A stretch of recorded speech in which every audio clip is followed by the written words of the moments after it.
mental masculina. Por favor, si los hombres no lloran, los hombres no se quebrantan, somos los proveedores. Eso es para los débiles.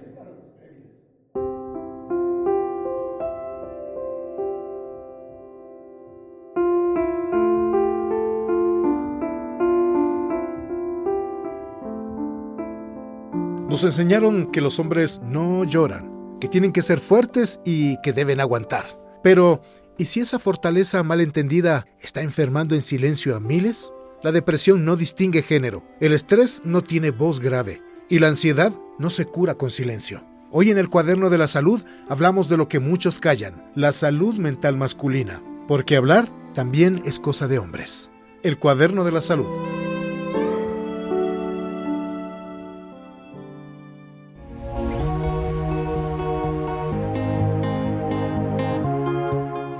Iniciamos el Cuaderno de la Salud, donde cada pregunta tiene su respuesta.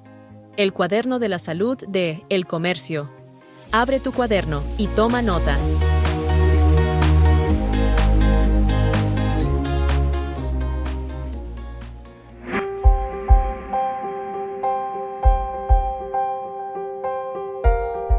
Hola, ¿qué tal a esa gente buena, a esa buena gente que escucha el Cuaderno de la Salud? Hoy tenemos una conversación valiente y necesaria. ¿Por qué a los hombres les cuesta tanto pedir ayuda cuando se sienten mal emocionalmente? La salud mental masculina está atravesando una crisis silenciosa. En el mundo los hombres tienen entre 3 y 4 veces más riesgos de morir por suicidio que las mujeres, aunque más del 95% de ellos dice que su salud mental es prioritaria. Solo un 40% de quienes la necesitan accede a ayuda profesional. Muchos ni siquiera hablan con sus amigos. Ahora, en Ecuador el impacto también es muy grave. Cada año más de 1,200 hombres mueren por suicidio y las cifras de ansiedad, de depresión no dejan de subir. La causa es una cultura que sigue diciendo aguanta, no llores, no hables, y así los hombres se desconectan de sus emociones, de sus cuerpos y de su bienestar. Por eso, hoy más que nunca, este episodio es urgente. Y hoy nos acompaña una gran profesional, Cristina Silva. Ella es psicóloga clínica con maestría en neuropsicología clínica, certificación en psicoterapia familiar y amplia experiencia en el acompañamiento de personas que viven duelos, traumas, estrés y problemas relacionales. Ella es psicóloga clínica del Hospital Vos Andes en Quito. Así es que prepárate para una charla profunda, sin prejuicios y con herramientas para sanar. Y recuerda, si este contenido te sirve, suscríbete y compártelo y ayúdanos a llegar a más personas. Estimada doctora, qué gusto nuevamente que nos acompañe. Ella es una amiga de la casa y estamos muy contentos por la deferencia en el Cuaderno de la Salud. Hola Oscar, y a los queridos oyentes de tu podcast, qué felicidad igual estar aquí y siempre con estos temas tan interesantes que nos convocan hoy. Sí, doctora Cristina, hablamos de la salud mental de los hombres y es un tema que no se habla mucho. ¿Por qué hablar de salud mental masculina hoy es más urgente que nunca, podríamos decir? Bueno, cada vez que se va quitando muchos mitos respecto a lo que implica acudir a un psicólogo, a un psiquiatra, de ir incluso a un chequeo médico, también es importante hablar de este segmento de la población que no está atendida, pero que cuando se habla más de salud mental también ellos abren estas puertas también en decir, entonces yo también creo que lo necesito. Sin embargo, como tú hablabas de estadísticas también, no alcanza a todos, ¿no? Y no porque no haya atención prioritaria para ellos, sino porque son los mismos hombres que no buscan esta ayuda. Sí, y ahora quisiera dar 2 pasos atrás. ¿Cuánto pesa en los hombres ese pequeño al que le dicen los hombres no lloran? Sí, ¿cuál es la dificultad que van generando a través del tiempo por este tipo de frases? Hay otras cosas más, pero digamos que esta es como una referencia. Sí, bueno, creo que es una frase que se ha utilizado muchísimo y que hace mucho daño también, porque lo que hace es cohibir la expresión de una emoción que está allí, que ha pasado, ¿no? Entonces, ¿qué sucede con la diferencia de hombres versus mujeres? Cuando a las mujeres las dejamos llorar, las dejamos expresar sus emociones, entonces las estamos haciendo unas másters en manejar las emociones. Pero ¿qué pasa con el hombre cuando no lo dejamos de expresar o cuando le prohibimos y le decimos no, eso no está bien porque eso no es ser un hombre? Entonces lo volvemos, en algún punto decían, como un analfabeto de las emociones porque no sé cómo manejarlas. ¿Sí? Entonces es un daño muy fuerte, pero siempre estamos a tiempo de poder revertir esos mensajes que hemos recibido tal vez desde la infancia. De pronto algunas personas no saben que eso está calando en su interior, ¿no es cierto? Entonces sabemos que las emociones están ahí por algo. Reprimirlas debe tener sus consecuencias. ¿Qué manifestaciones emocionales se suelen presentar en los hombres que están atravesando, digamos que, un momento difícil, un mal momento? Porque sabemos que hay un concepto de que los hombres son cabeza de hogar y que el hombre siempre tiene que estar fuerte y que el hombre tiene que sustentar su hogar. Pero ¿y qué pasa cuando no puede hacerlo? Cuando no puede sustentar su hogar. Viene una palabra importante a la mente de los hombres y es el fracaso, ¿no? Entonces el fracaso es todo lo contrario al éxito. Y en el caso de ellos, en esta competencia que se los pone contra otros hombres, ¿sí? De la sociedad, con estereotipos que ya hay establecidos, mal establecidos, por cierto, entonces yo siento que no doy la talla, ¿no? Entonces estoy minimizando mi valía, baja mucho mi autoestima, ¿sí? Para los hombres es muy importante la validación de otros hombres. Entonces cuando yo veo que a mi amigo le va bien, tiene éxito, lo suben le ascienden en su trabajo, es bueno en los deportes, tiene una buena pareja y tal vez yo no estoy en esos estándares, entonces puedo sentirme eso, tal vez menos hombre de alguna manera. O también algo que afecta es que ya puedo empezar a tener problemas de depresión o de ansiedad.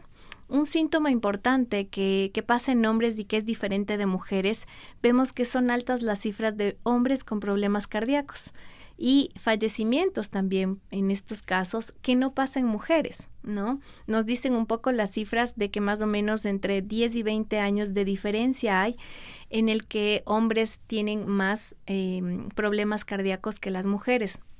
Hay algunas razones que avalizan eso. Por un lado dicen puede ser un tema hormonal. Las mujeres con el estrógeno, la progesterona, que es mayormente producida en momentos de la menopausia, les ayuda como un factor protector. Pero ¿qué pasa en cambio con los hombres? Alrededor de los 40 años, por ejemplo, la testosterona es una hormona protectora para ellos en temas cardíacos y va bajando a raíz de los 40 años. Entonces eso nos deja como más sensibles ante la posibilidad de tener un problema cardíaco, pero otro problema muy importante es la ira. La ira genera a nivel emocional mucho daño a nivel del corazón. Sí. Bueno, yo he escuchado una frase que dice cuando la mente calla, el cuerpo es el que habla, ¿no es cierto? O es al revés, bueno, pero por ahí va. Digamos que los hombres somos mucho más propensos a somatizar que las mujeres. Sí, en ese sentido, pero no todas las emociones, ¿no? Porque cuando hablamos de somatizar, decimos algo que tal vez esté en la mente o en el exterior, un estímulo que está pasando, entonces me empieza a pasar factura al cuerpo porque empiezan problemas gastrointestinales, geniturinarios, temas como decía del corazón, los pulmones, las vías respiratorias. Pero, ¿qué sucede en el caso de los hombres? Por ejemplo, la tristeza muchas veces se la guarda porque no es una emoción de hombre socialmente bien vista. Al contrario, es un símbolo de debilidad. Pero, ¿qué pasa con la ira? La ira es una emoción que está como mucho más abierta y más aceptada socialmente en los hombres, porque da una impresión de que son más fuertes, de que dominan, de que hay poder al gritar, al levantar la voz, al manifestar esa ira, ¿no?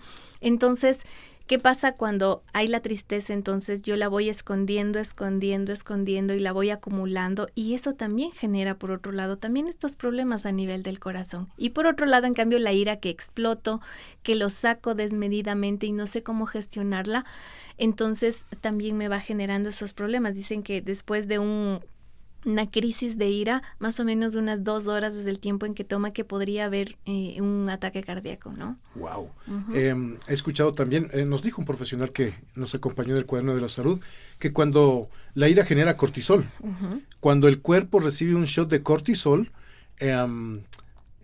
el cuerpo lo puede, digamos que eliminar en algunos días, en 4 días, si no me equivoco. Uh-huh. Sí, entonces dura mucho más tiempo en el cuerpo y como vemos que está muy relacionado con el estrés, con la ansiedad, entonces cuando ya se va acumulando y ya no es algo de una vez, sí, que debería ya reducirse, sino que se mantiene en el tiempo, entonces se vuelve crónico y ahí vamos ya encaminados a un trastorno, por ejemplo, de ansiedad generalizada o a otro tipo de trastornos obsesivo-compulsivos, ¿no? Entonces van generando otras dificultades. Doctora Cristina, somos maestros para ponernos máscaras, pero sí, maestros.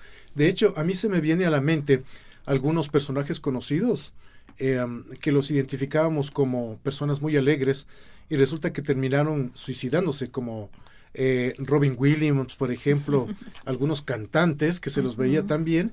Entonces, es un asunto que nosotros como que o no sabemos captarlo o tenemos tan bien puesta la máscara que ya llega cuando nosotros ya no podemos hacer nada.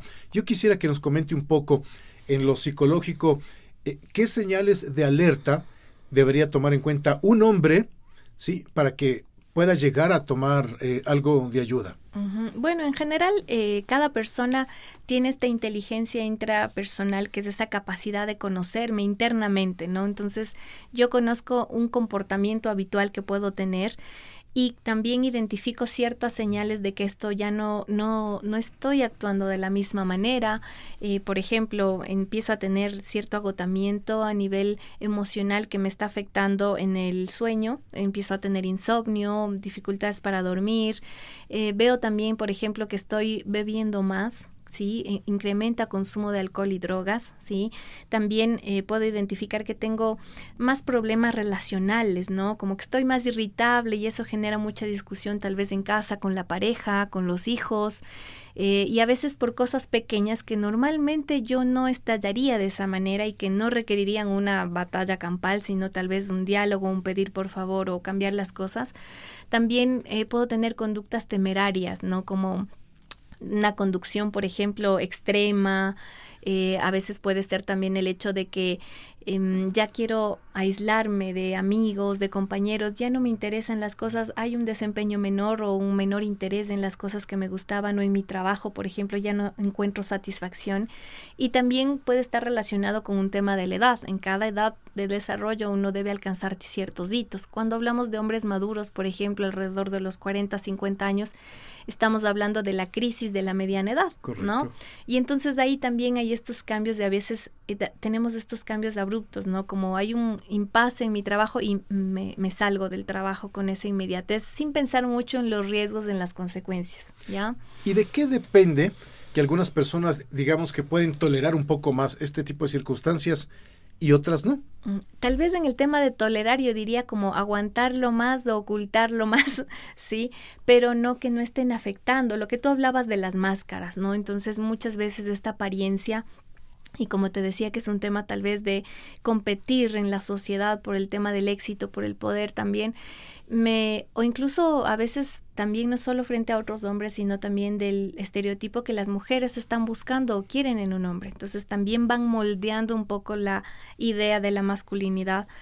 Y ahí yo puedo entonces estar bajo la apariencia y decir todo está bien. Y eso pasa mucho. Cuando uno ve reuniones en los que están chicos y chicas, hombres y mujeres, el hombre va y saluda como, ¿y cómo te va? La palmadita en la espalda.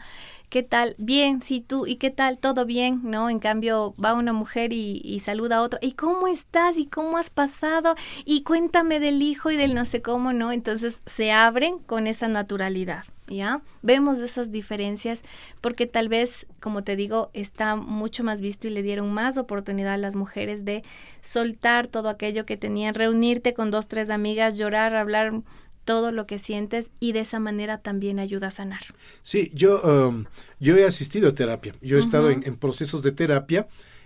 Tomar la decisión de ir de pronto, sí es como que un paso que uno lo piensa mucho, porque hay muchos estereotipos, hay muchos mitos que se enfrentan a la hora de los hombres ir al psicólogo.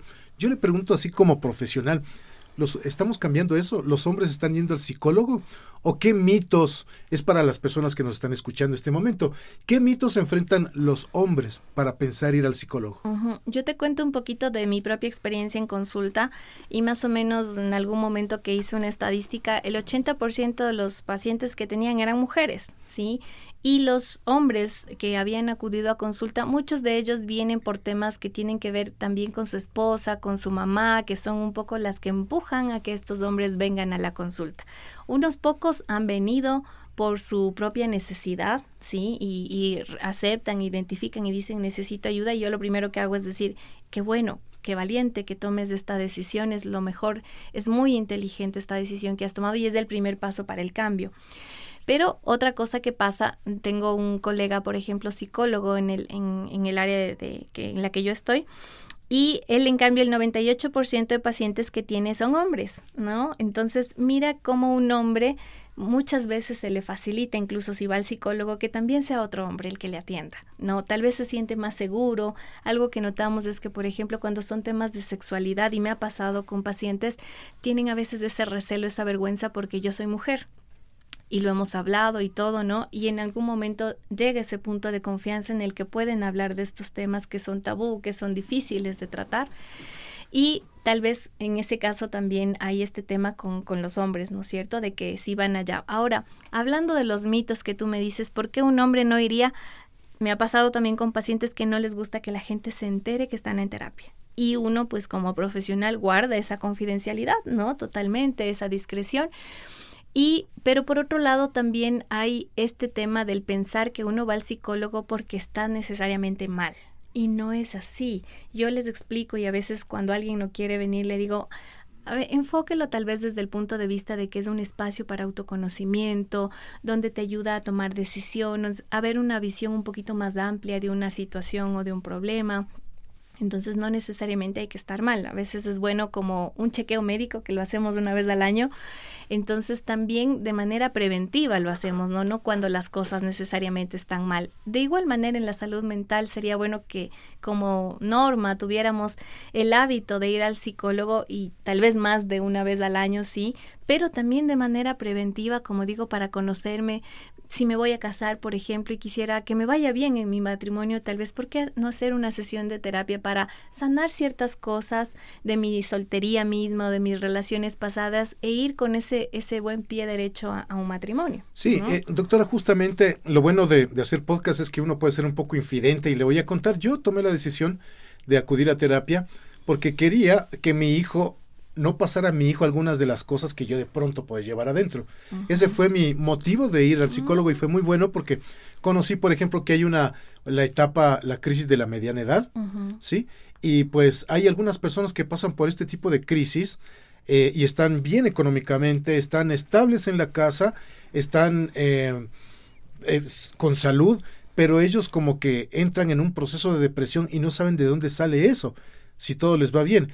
Entonces yo quisiera preguntarle si es que hay una época, tal vez en la que los hombres somos más propensos, aparte de la crisis de la mediana edad, si somos propensos a este tipo de pensamientos depresivos o que nos llega la factura de lo que nos estamos aguantando. Uh-huh. Mira que creo que en todo momento uno podría ir, sin embargo, la adolescencia es una etapa crucial porque, como hemos hablado en otras ocasiones, es la etapa en la que se consolida la personalidad y yo estoy mirando muchos referentes. Entonces, justo cuando hablamos de una masculinidad sana, por ejemplo, estamos hablando de, entonces, ¿qué ejemplo es el que quiero coger? Y me parece tan lindo que tú hayas ido justo para que estas mismas cosas, si algo pasó en ti, entonces no pase con tu hijo. Y entonces también esta adolescencia es importante porque en esta etapa yo estoy buscando estos referentes y me gusta mucho, hay un laboratorio de género y masculinidad aquí en Ecuador y hace poco estaban dando unas charlas con el Ministerio de Salud Pública y hablaban de que no hay un solo tipo de masculinidad y a veces ¿qué pasa? Que queremos que todos los hombres encajen en ese y Generalmente ese es el hombre fuerte, como tú decías, el hombre que provee, el hombre que es exitoso en su trabajo, el hombre que es bueno en los deportes, ¿no? Y a veces otras cosas también que no son buenas, como el pensar que es el hombre que tal vez no tiene una sola mujer, sino tiene más, ¿no? Y ahora algo que estamos notando también en la adolescencia y que está haciendo tendencia es el tema de la vigorexia. No sé si tú habías escuchado, pero es un término que tiene que ver con el asunto de la musculatura, ¿no? Y ahora vemos gimnasios llenos de muchachos que están tratando de verse como más fornidos, ¿no? Uh-huh. Porque esa también es una señal física de fuerza, ¿no? Entonces tal vez eso genera más atracción hacia el sexo opuesto. Entonces en ese sentido también está viendo el extremo al otro lado, ¿no? Entonces cuando hablamos de conductas alimentarias, por ejemplo, se hablaba de la anorexia, ¿no? Y esta restricción de comer. Y ahora, en cambio, lo que desde el 93 hablaban de este tema y se hablaba como de una anorexia inversa que tiene que ver con este tema de la musculatura, ¿no? Entonces, uh-huh. Esto cabe dentro del trastorno de dismorfia corporal, de yo no estar contento ni satisfecho con mi cuerpo. Entonces, sigo buscando más y ahí viene el tema de consumo también de estos anabólicos, de esteroides y todo lo demás, que está afectando emocionalmente, está afectando la forma en la que yo me veo y eso también afecta cómo los demás me conciben, ¿no? Entonces, mira, qué importante, como digo, esta etapa de la adolescencia y de ahí pues igual vienen diferentes hitos del desarrollo donde uno debe ir alcanzando ciertas cosas y cuando yo veo que no alcanzo, ¿no? Entonces me siento frustrado, siento que no estoy dando a la talla, como digo, y también a veces pierdo este rumbo de qué quería hacer, cuál es mi sueño o también a quién me quiero parecer y estamos buscando nuevos referentes también, ¿no? Bueno, cuando hablamos de salud mental de hombres, no solamente tenemos los hombres que ver, sino que siempre que hablamos de psicología terminamos con los grupos de apoyo. Y pues es como el alcohólico, que él está enfermo, ¿no es cierto?, pero no lo quiere aceptar y no. En el caso de la salud mental de los hombres y los grupos de apoyo, quienes están al frente, ¿qué podrían hacer para poder ayudar a un hombre a tomar una decisión de buscar ayuda? Bueno, a mí me gusta mucho un proverbio que dice que el hierro con hierro se aguza y habla mucho de que un metal con otro metal se afilan mutuamente, ¿no? Entonces, esa cercanía con otros hombres ayuda muchísimo porque aprendemos a dar afecto, no solamente a recibir, sino a dar. Y mira qué importante de un padre a un hijo también a dar afecto. A veces eso cuesta, ¿no? Entonces, aprender cosas básicas como eso, que no hay nada de malo y quitarse esos mitos en que un hombre abrace a otro hombre y no solo la palmadita en la espalda, sino un abrazo real de apapacho, así que decimos en el que sientas de yo estoy aquí. Oye, eres importante para mí. En el tema de esta, como te digo, este trabajo compartido en casa, de que somos copartícipes, no solamente del cuidado de la casa, sino también de la crianza de los hijos, porque vemos muchos padres periféricos, ¿no? Donde toda la responsabilidad la dejan a la mujer y ya solo llegan cuando está la cena lista o más bien incluso cuando hay un problema es, pero ¿por qué no hiciste esto? Y no se involucran, ¿no? Y es porque no se les ha enseñado cómo, ¿no? Entonces es importante que encontremos estos espacios. Hay muy pocos, es sinceramente lamentable que no se ha abierto mucho, pero yo te nombro 3 de este laboratorio que yo te decía que ya lleva 5 años y hacen justo estos talleres también tan bonitos para que los papás sepan cómo hacer cositas de la casa, por ejemplo, entender el tema de derechos, de que tanto para hombres como para mujeres. Por otro lado, me contaban de un grupo que se llama Sufridores Anónimos, ahora que mencionaste el tema del alcohol, pero en este caso es un encuentro de jóvenes, de hombres, donde no necesitan la bebida y simplemente conversan, hablan de sus temas pudiendo ser vulnerables, que eso no es un símbolo de debilidad. Y entonces ahí te sientes como, no he sido el único que estoy así, ¿no? Y hay podcast también, espacios donde ayudan. Hay uno de un autor colombiano que es Los hombres sí lloran, ¿no? Y también se hablan en estos espacios de estos temas. Juan Pablo Raba. Juan Pablo Raba, sí, exactamente. Entonces, mira, qué importante eso, y que otro hombre también ayude a formar esta parte, y ahí también hasta las mujeres tenemos esta responsabilidad, porque a veces estamos buscando también esto en los hombres y creamos también estos estereotipos de hombres que queremos o hombres que son dignos de amar, y lo hablamos en adolescencia, ¿no? A veces hay este problema en la sociedad que se sienten rezagados y que no encajan, y que las mujeres también un poco los hacen a un lado por no tener este tipo de masculinidad. Sí, un poco. No, hay mucho de eso. Yo creo que tenemos que hacer tantos programas de este tipo, doctora, porque lo que dijo hace un momento, yo no he visto todavía que dos hombres se puedan abrazar libremente sin que ya generen juicios al frente. Los mismos amigos o la misma familia, mostrar esa vulnerabilidad y abrazar a un amigo porque me siento mal, yo no lo he visto. Y tampoco como conversar con los amigos y mostrarme lo que estoy pasando, porque o tengo que estar borracho para poder liberarme, o no lo hago. Sí. Entonces, tenemos tanto que hablar de esto, tenemos que sincerarnos tanto, que van a pasar muchos programas, pero qué bueno que lo estamos haciendo, estamos aportando un granito de arena. Y también yo sí conozco de algunos clubes de hombres que se están formando para justamente buscar eso, la salud mental de los hombres, ¿no? Qué lindo, sí, y como te decía, verlo esto como un chequeo que se hace uno también pensando en la salud. Hace poco en el hospital sacábamos también un programa donde un médico nos decía algo súper importante, y es: la salud también es un tema de hombres. Me encanta el nombre y me encanta esta parte por entender eso. El hombre no va mucho al médico, ¿sí? Entonces ya va probablemente cuando ya es muy tarde. Y ahí ya no se puede hacer tanto, ¿no? Entonces, qué bonito que fuera algo preventivo, que sea algo que uno lo haga sin esta idea del juicio. Incluso si es que todavía hay esto en la sociedad, también pensar en mí mismo y decir, es algo que yo necesito. Hablando de cantantes, recuerdo este cantante famoso que está casado con Eva Luna, se me va el nombre, Camilo, y él hablaba en una entrevista, lo vi en Instagram, y él decía que le cuenta a un amigo y le dice, oye, sí, ¿y de dónde vienes? Dice, vengo de la terapia. Y el amigo le dice, pero ¿estás bien? ¿Te pasa algo? Así con una preocupación.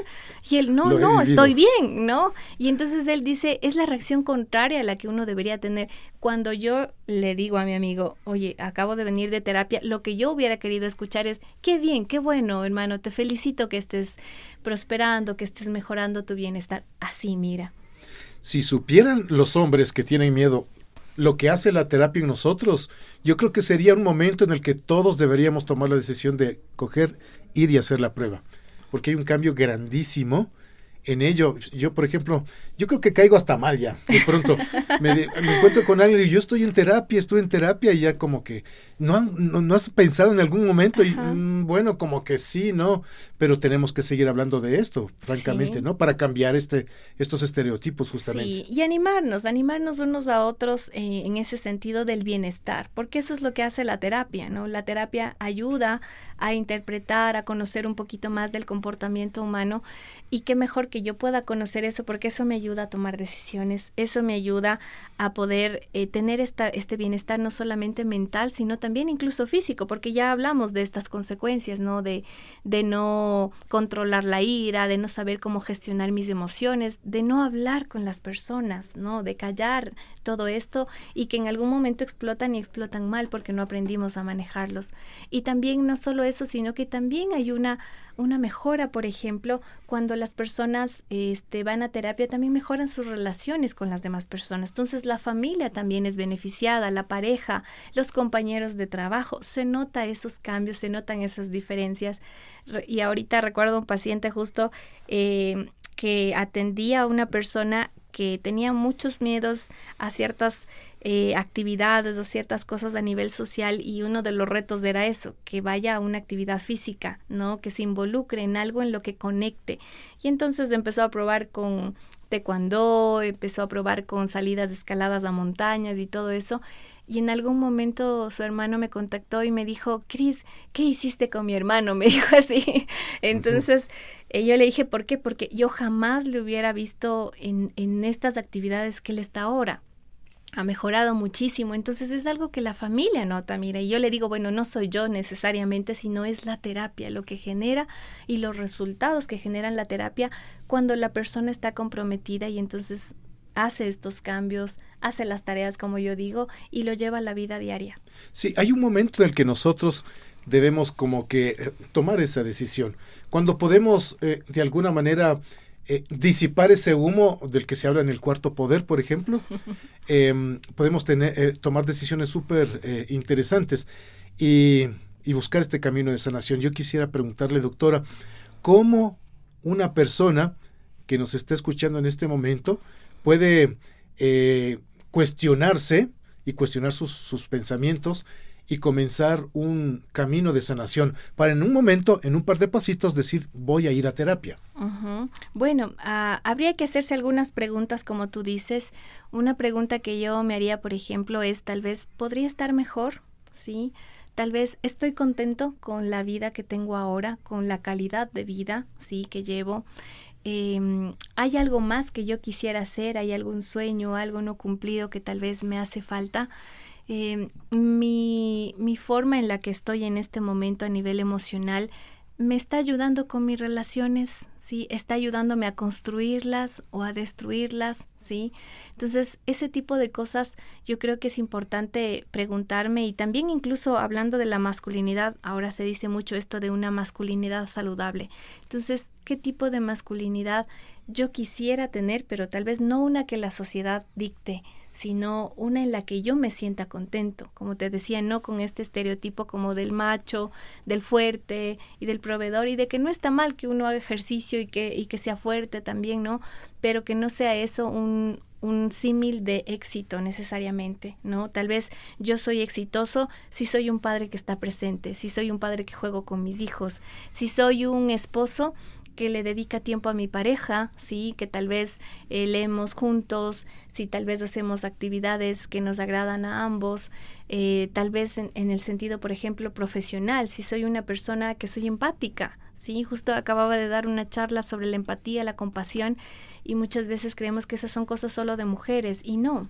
El servicio, el cuidado, también es una cualidad que pueden tener los hombres. La ternura es algo que se les han negado porque se ve como algo de debilidad, y no lo es. Al contrario, a través de la ternura, a través del ser vulnerable, yo conecto con los demás, conecto con mis emociones, y eso me ayuda también a empatizar con las emociones de los otros, y entonces logro entender mejor, y eso evita conflictos, y eso evita peleas en casa, evita discusiones también en el trabajo, ¿sí?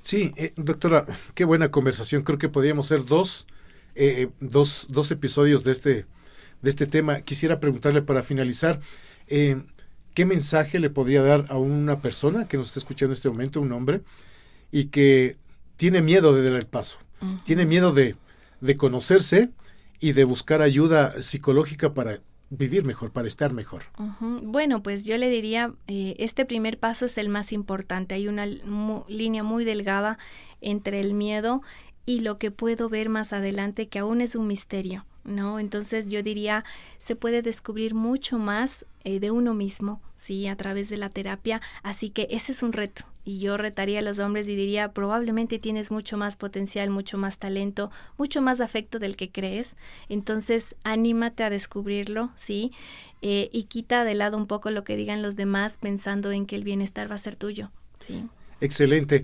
Tengo que hacer una pregunta más, y es bien importante. Esta sí es la final. ¿Qué le podríamos decir a una mujer, ¿no es cierto?, que tiene al frente a ese hombre que calla? ¿Qué le podríamos decir a una mujer? Primero, pues es importante que ayudemos a que ese hombre pueda ver su propia autoestima, ¿sí? Y que su valía no esté en los demás, incluso en la de esa propia mujer, ¿sí? Sino que pueda animar a este hombre a decir, mira, incluso yo me sentiría muy orgullosa de ver que eres una persona con una buena valía, con una buena autoestima, y que seas un buen referente también para los demás cuando tú logres estar bien, ¿no? Entonces creo que eso puede ayudar a animar a la otra persona, y a esta diferencia de hombres y mujeres, los hombres necesitan esa admiración de las mujeres, así que seamos esa persona que empuja, que ayuda a subir y no a bajar el ancla. Doctora, muchísimas gracias, de verdad, estuvo muy enriquecedora esta conversación. Qué gusto, Oscar, y un gusto para todos los amigos que nos escuchan. Nosotros nos vamos y vamos a continuar aquí en el Cuaderno de la Salud.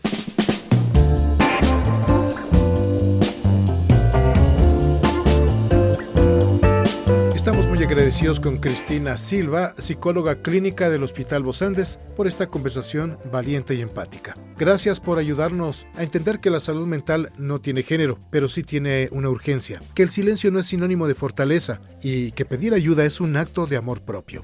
Te agradecemos también por compartir tu experiencia profesional y por abrir este espacio donde muchos hombres y también muchas mujeres van a encontrar respuestas, alivio y motivación para sanar. Como siempre, para finalizar, les dejamos con 5 conclusiones en este tema. Primero, pedir ayuda no te hace débil, te hace valiente. Segundo, la salud mental también se construye con redes de apoyo, empatía y también escucha. Tercero, los hombres sienten, sufren y necesitan espacios para sanar sin ser juzgados. Cuarto, las emociones no expresadas se convierten en síntomas que pueden destruir relaciones, trabajos y salud física. Y quinto, romper el tabú es responsabilidad de todos: hombres, mujeres, familias, profesionales y medios.